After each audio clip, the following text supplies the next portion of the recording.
membaca Mazmur 27 ayat 4. Satu hal telah kuminta kepada Tuhan, itulah yang kuingini, diam di rumah Tuhan seumur hidupku, menyaksikan kemurahan Tuhan dan menikmati baiknya. Kita sekalian yang mengambil bahagian dalam persekutuan ini adalah orang-orang yang dipenuhi hikmat Tuhan, mau diam di rumah Tuhan dalam siara iman yang Tuhan percayakan. Diam di rumah Tuhan untuk menyaksikan kemurahan Tuhan, belas kasih Tuhan yang tidak bertarai. Jadi tidak keliru Bapak Ibu, saudara-saudaraku, jika kita berinvestasi waktu untuk ada di bait Tuhan. Bapak Mama, saudara-saudari, anak-anakku yang terkasih, tema perenungan kita di hari terakhir bulan Juni pertengahan tahun 2024 ialah kebijaksanaan berbuah keadilan. Kata kebijaksanaan berasal dari kata dasar bijaksana yang artinya kepandaian, yakni kepandaian menggunakan pengalaman dan pengetahuan dengan keterampilan di bidang-bidang tertentu. Salomo sebagai raja yang ketiga umat pilihan Allah, umat Israel, adalah orang yang paling bijaksana. Ada hikmat Allah dalam dirinya yang menjadikan dia sebagai orang yang paling berhikmat di dunia. Bahkan Tuhan sendiri yang mengatakan, kalau kita baca 1 Raja-Raja 3 ayat 12 bagian B, sebelum kamu tidak ada dan sesudah kamu pun tidak ada yang menyamai hikmat. Dengan kata yang lain, Salomo adalah satu-satunya dalam sejarah kehidupan anak manusia diperlengkapi oleh hikmat Tuhan. Padahal waktu itu dia masih sangat muda, kurang lebih 20 tahun. Jadi dia lebih muda dari wakil presiden terpilih sekarang. Mungkin waktu itu belum ada undang-undang pembatasan usia presiden harus 40 ke atas, sehingga tidak ada ribut-ribut di orang Israel. Dalam doanya Salomo meminta kebijaksanaan dari Tuhan untuk menimbang segala perkara. Sebuah doa yang lahir dari kesadaran diri dalam kemudaannya, dalam ketidakmampuannya di hadapan Allah, tapi dipercayakan tanggung jawab yang besar untuk menjadi raja bagi umat pilihan Allah. Ia minta hikmat daripada nikmat berupa kekayaan atau kemuliaan. Dan permintaan Salomo ini dipandang luar biasa oleh Tuhan, dipandang sangat baik di mata Tuhan. Maka Tuhan tidak saja memberi hikmat kepadanya, tetapi juga memberi kekayaan dan kemuliaan. Kita baca itu dalam ayat-ayat sebelumnya, ayat 5 sampai 13. Dengan kebijaksanaan dari Tuhan, Salomo menyelesaikan banyak persoalan yang muncul saat ia memerintah sebagai raja terhadap umat pilihan Allah. Dan salah satu kasus yang paling sulit yang diperhadapkan pada Salomo ialah bagaimana ia bertindak bijaksana dan adil dengan belas kasihan Allah dalam soal dua ibu yang berebut bayi.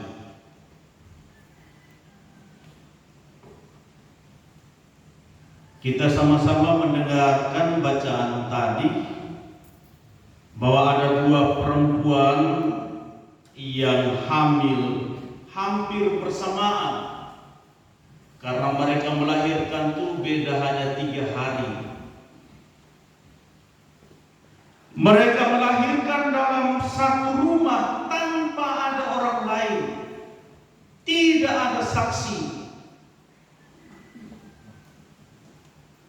Mungkin karena ceroboh salah satu perempuan dalam tidurnya di malam hari menindih. Jadi bukan meniduri. Bacaan kita meniduri, kalau tidur saya rasa mungkin tanpa sengaja dia menindih bayinya sampai mati. Dalam keadaan kalut, akal liciknya muncul. Ia menukar bayinya yang sudah mati dengan bayi yang masih hidup. Ditaruhnya bayi yang hidup itu di pangkuannya.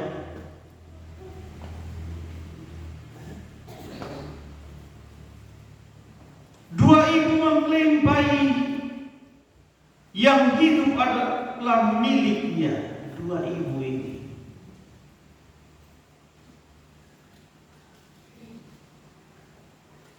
tidak ada yang mampu karena memang tidak ada saksi. Dibawalah kasus ini untuk raja mengambil keputusan.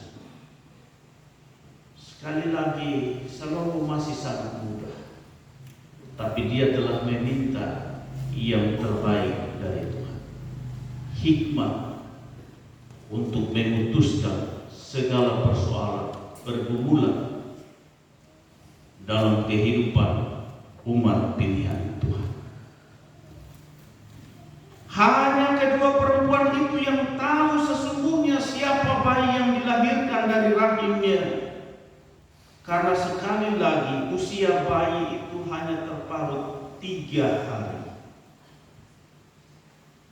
Bapak, mama, saudara-saudariku yang terkasih, sikap Salomo menghadapi kasus ini adalah agar bayi yang diperebutkan itu dibelah 2 saja. Saya pikir kejam juga ya Salomo. Melihat secara sepintas, keputusan Salomo ini sepertinya adil, di mana masing-masing pihak mendapat hak yang sama.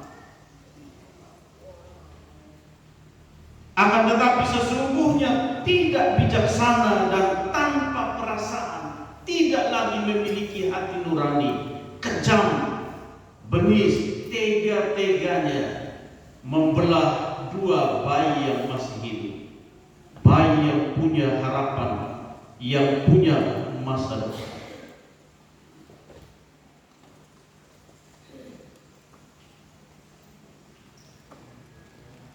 Tega-teganya raja mau korbankan bayi yang tidak berdosa. Namun sesungguhnya itulah cara cerdas, cara yang penuh hikmat dari seorang Salomo untuk melihat dan menemukan siapa sebenarnya ibu dari bayi yang masih hidup itu.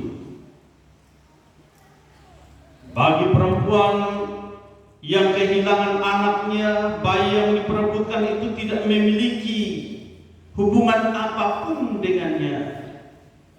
Kalau toh bayi itu dibunuh, itu akan memuaskan rasa dengkinya, rasa iri hatinya. terhadap ibu sejati dari bayi yang dilahirkan dari rahimnya. Itu sebabnya tanpa belas kasihan ia mengatakan, supaya jangan untukku atau untukmu penggallah. Sampai di titik ini kita melihat betapa kehilangan rasa kemanusiaan dari seorang ibu.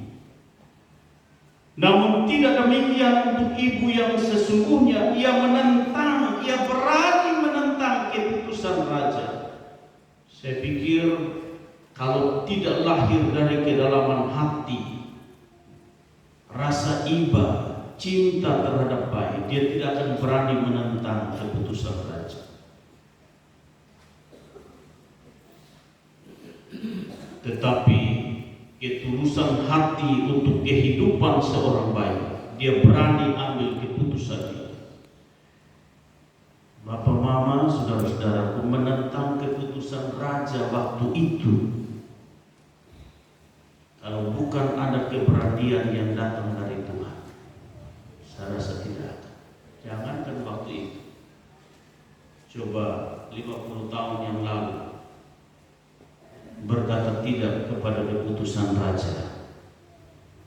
Bukan bayi itu saja yang mati, mungkin lu yang mati duluan. Tapi perempuan ini, dia berani ambil keputusan itu.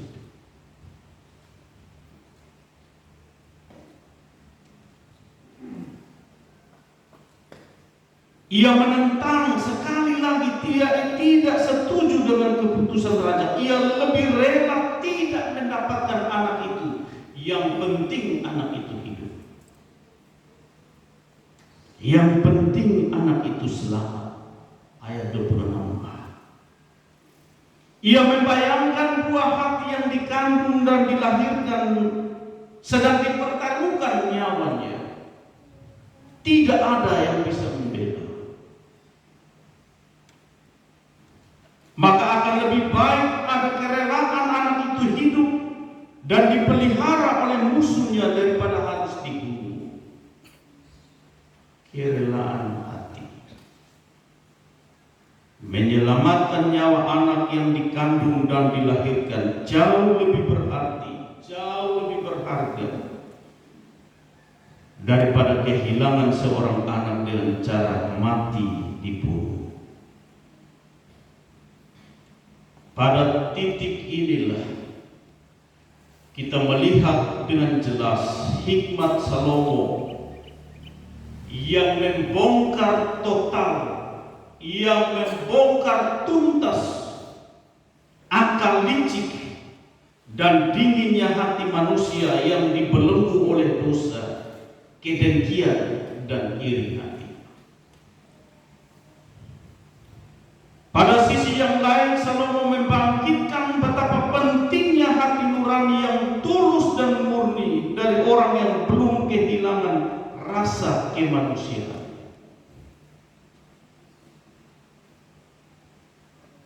Kebijaksanaan Salomo yang masih muda belia itu berbuahkan keadilan. Dengan tuntunan hikmat Tuhan, Salomo mengerti bahasa hati seorang ibu yang berbelas kasihan. Bahasa hati seorang ibu yang melahirkan, mempertaruhkan hidup dan matinya. Ibu yang berbelas kasihan itu adalah pemilik bayi yang masih hidup. Ibu sejati dari bayi itu adalah seorang ibu yang nuraninya terusik dan sedih melihat kematian anak yang dikandung dari rahimnya. Bapak, mama, saudara-saudaraku, kebijaksanaan yang berbuah keadilan tetapi juga sekaligus membongkar segala yang terselubung. membongkar tuntas segala permukaan yang manis, tapi di belakang layar penuh rancangan busuk.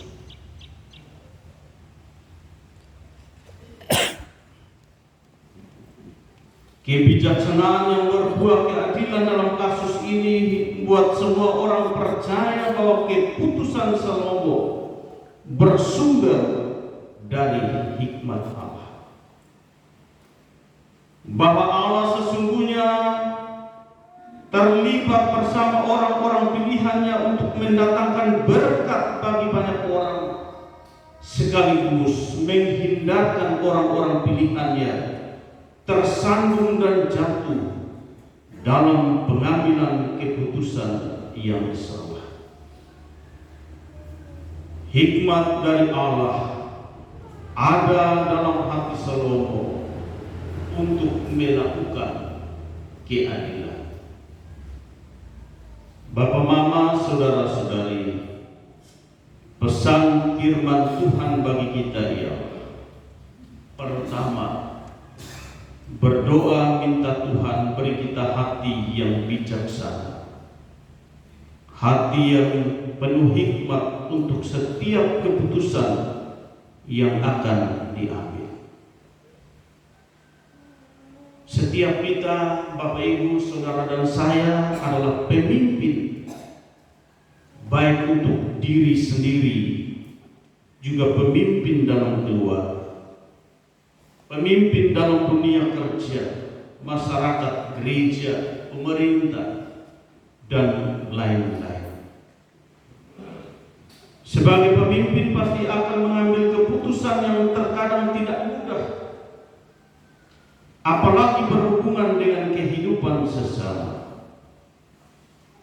Sering kita diperhadapkan dengan soal yang sulit untuk mengambil keputusan bagi kepentingan banyak orang. Pada titik inilah betapa pentingnya kita berdoa, meminta hikmat Tuhan, supaya hikmat Tuhan memandu kita, menuntun kita dalam mengambil keputusan-keputusan penting yang benar, adil, serta membawa berkat bagi sesama dan membuat orang memuliakan nama Tuhan dalam hidup dan siara imannya.